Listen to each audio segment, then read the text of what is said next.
I know a lot of times people struggle with like the grant writing process can be a bit overwhelming, especially for someone maybe who's brand new to doing that process. Is that something that, do you guys have tools and support them that help people with that? Or what kind of advice do you give? Well, we have a lot of resources, but I will give you advice now. Most important, follow directions. Okay. Before you even start a grant, check your eligibility. Because if you cannot cross every T and dot every I, don't apply. Then my recommendation is going to be write the grant yourself. Write your first grant yourself, because you're going to gather so much information so that if you hire a professional at some point, you'll already have so much to give them. Yeah. Your passion needs to jump off the page. And sometimes your first grant wins. My first grant, I won. I didn't know how to write a grant before I started.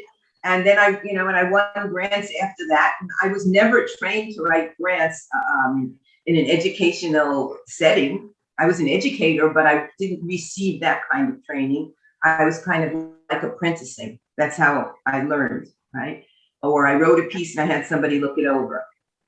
Another part about writing a grant, if you're writing it yourself, ask your friend who doesn't know anything about your program to read it. If they understand, if they can follow through, you got something. That's really important. A foundation, a government agency, a corporation that's funding a grant, right? They have bullet points they want you to touch on. You must answer everything. If you leave something out, you lost points. So the other person that didn't leave it out, they are ahead of you right off the start. They may have a program that's not worth funding, but right away they have higher score than you, and you don't want to lose any points. So that's really important. Like I could give you an example. Your financial management. It could be that in your office, in your nonprofit, you write all the checks, or your business, right? You write all the checks, you sign all the checks, the money comes in, you make all the deposits. It's not good enough. Nobody really wants to hear that. So you may have to start changing. You may need a double signature. You need a CPA to look over what's going on. You might want to just take in a third party for now. And then you have something to write about of how you're going to do it. Because if they're asking you about that, they are really worried that they're going to give you the money and it's gone.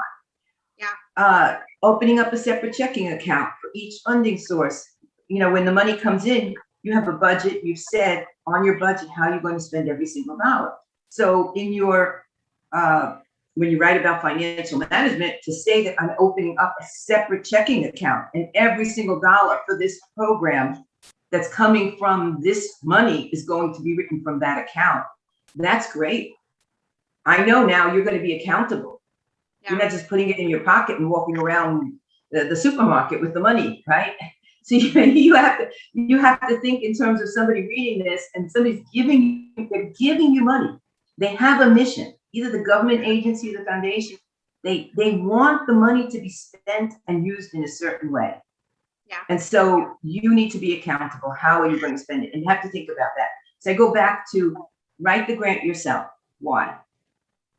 I always, let's see if I can remember my initials. PMF, passion, maps, and folders. You want your passion to jump off the page, right? If your passion isn't jumping off the page, I mean, if you went to your parents and you asked for an allowance, you really need to validate why you should get that allowance, right? Yeah. Oh, Mom, I'm going to be washing the dishes. I'm going to be sweeping the back patio, and I'm going to really be deserving of this allowance. So can you start giving me an allowance, right? You have to explain it. So, and that passion for what you want to do has to jump off the page. So like you're going to say to your kid, what do you need the money for? I know what you're going to do to get it, but what do you need it for, right? And they really want that red bicycle that's in the store. And they're going to tell you how much they really want it. It's burning inside them. They want to have it. That's what you need to be able to say. Why do you want to run this program? And that goes back to what you do, right? You tell stories. Right? That's what you do. So the same thing when you write a grant, you're kind of telling a story as to why you want it. They want to know your organizational history. That's your story. They want to know your organizational capacity, your mission statement, your vision statement. All of that is who you are. So when you write your own grant, that jumps off the page. Your excitement for what you're doing. And a grant writer, and I love my grant writers, but it takes a while, a lot of conversations, a lot of them reading what you've done to understand and be your ghostwriter. Yeah. So, right? So if you can write your first one, you're really getting ahead of yourself. And you can still give that for the next one to a professional writer if you find out that, you really messed up. Or you just may have a career in grant writing like I did, right? Yeah. So passion, maps, and folders. So I'm going to skip maps for a minute and go to folders. When you write your own grant, you start to put things together in a folder online and a folder hard copy, because things happen online and you always want to have everything. You want to have all your licenses. Anybody that's working within your agency needs a resume, and the resume should not start out with that they babysit for their daughter's children. It should be a professional resume. Everything related to what you're doing, what they're doing in this organization. And leave out those fun things that have nothing to do with it. We're not hiring you. We want to know why are you so equipped and prepared to run this program? And that's what should show up in the CVs. If you published any articles, that also should go, if they are pertaining to what you do in the organization. And when I hire somebody, of course, I want a well-rounded person when I hire someone, right? I want somebody that exercises, honestly, because I want somebody that has good mental health. But that's not important to the nonprofit, to the foundation or any funding source, unless we're dealing with recreation, sports and recreation. So you have to think in terms of that. I don't want to keep going off track, but I can't say that enough, because I get a lot of resumes that have nothing to do with the job that they're applying for. So you in your folder, every license, a rental agreement, if your agency owns the building, something that proves that, the spacing, the blueprints, any past articles that have ever been written about the business or or the nonprofit should be in that folder.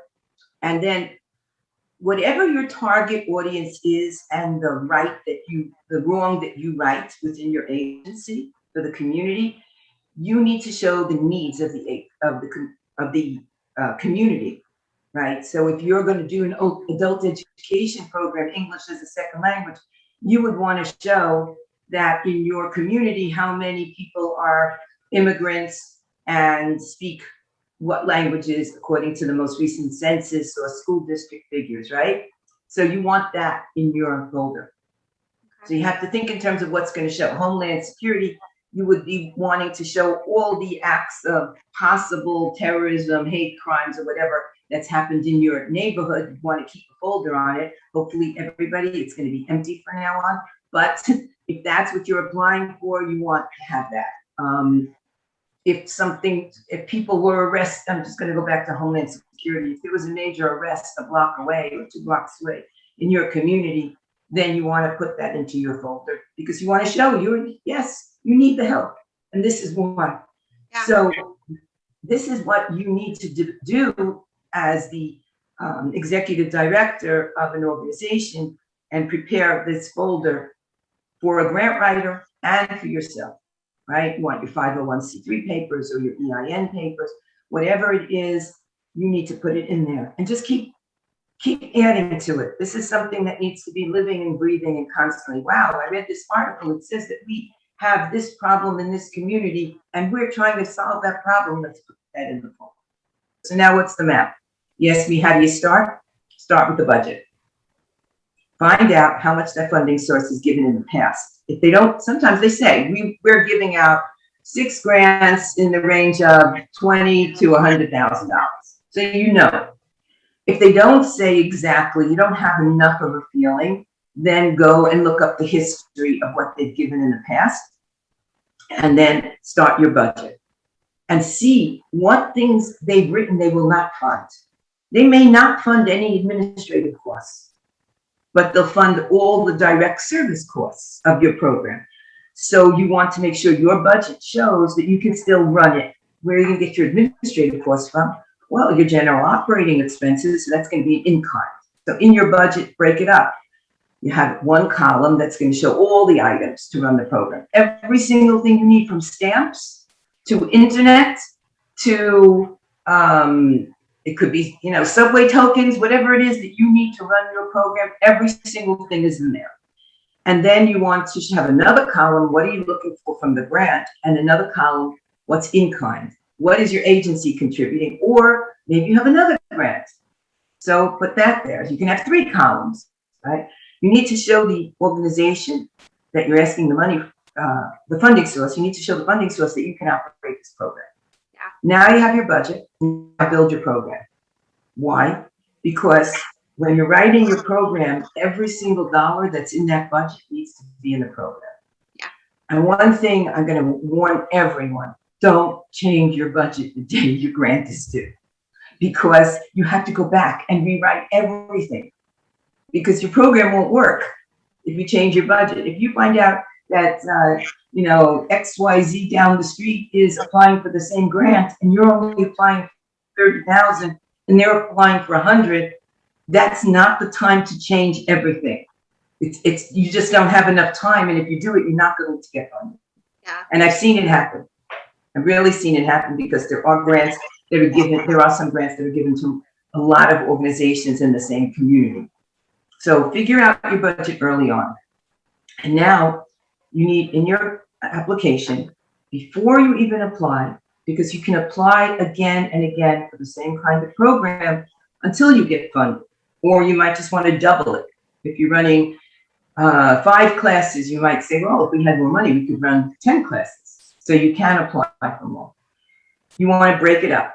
Needs, and now match it. Match your need with a goal. So needs, goals, objectives, activities, evaluation, dissemination, and replication. You have to be able to take a spreadsheet and pull it all out. And I started years ago with Bank Street Writer. You're too young to do this. Bank Street Writer on the Commodore 64, and I still was able to take an Excel kind of spreadsheet, I don't know what it was at that point, and go straight across. And that's how you have to conceptualize your program. Now, not every grant application is going to ask you for all of this. You could have a 2-page application that you found on our website. You could have a 100-page application. Or you could just have an LOI, which is a letter of inquiry. That could be all they're asking for. Letter of intent, letter of inquiry means the same thing. And in that, you have to do all of this anyway, but you have to do it in 2 pages. Yeah. Something that you could write 100 pages about, you have to hit all the points. So you want to really map it out. Everything flows. That is your cheat sheet for every single thing you write. What's the need? What's your goal? That's an over far-reaching goal. What's your specific objective? And then from there, what are you going to do? How are you going to meet that objective? How are you going to achieve it? It's your activities, and you can have 5 activities for one objective. Yeah. Okay. If you say to me, Libby, how do you do marketing? Well, marketing may be my objective, right, or my goal, right? But my activities are going to be varied to achieve my goal, right? So, and then you go and how are you going to evaluate? As a result of what? Pre and post will you know whether you made a difference? How are you going to evaluate?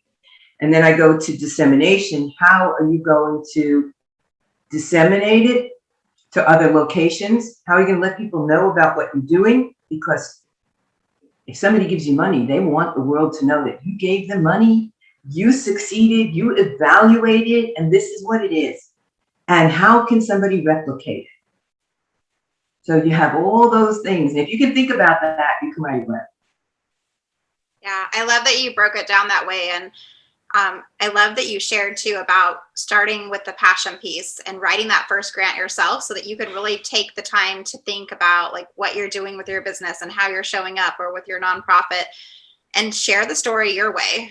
Share it from your heart, because I can only imagine if you have a grant writer come in, they don't quite get your why without you explaining it 50 million different times in different ways to make them like feel like they're in the trenches with you. And I'm a huge fan of everything that I do in my business. I want to at least do it one time myself before I hand it off to somebody else. That way I feel like I've been a part of the process. I know what it looks like. I may not do it every single time, but I've done it. I know what it looks like. I know how that process is going to work. And I love that like your passion's going to shine through as you're writing those grants. And that's what's going to get grant. That's what people see when they read those grants. The person who reads all these grants, because somebody does that, right? They go through all of them to pick. Oh, I did this. I was a grant reviewer, and there were 10 grants. This was in Washington, D.C. 10 grants, 3 people in the room, and a supervisor. We're all reading the same grant. We're all scoring it, and we have to come within a certain percentage point between us. Otherwise, the supervisor will go through it and find out why. And one grant means something more to me than the other one. Because why? Because I'm on board with their passion. I feel it, right? So that's what it is.